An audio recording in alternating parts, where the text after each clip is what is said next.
Сегодня я вам покажу, как делаются шпанголы. Это уже готовая шпангола.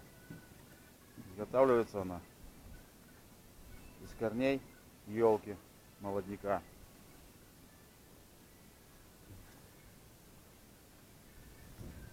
Под определенным углом ищете, копаете, выискиваете корешки, потом обрабатываете. Выкапывать надо с запасом. Дуги эти тоже делаются только с большого дерева. Дуга делается сплошняком.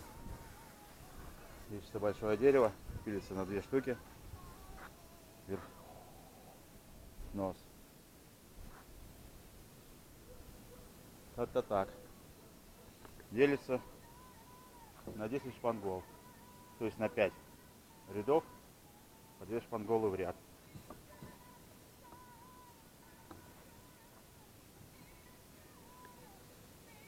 Это у нас носик острый. На той маленькой будет тупой. Все еще в процессе.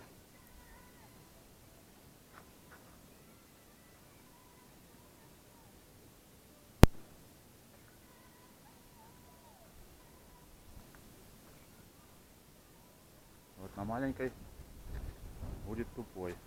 Он, конечно, будет поменьше, пообрежется, обделается.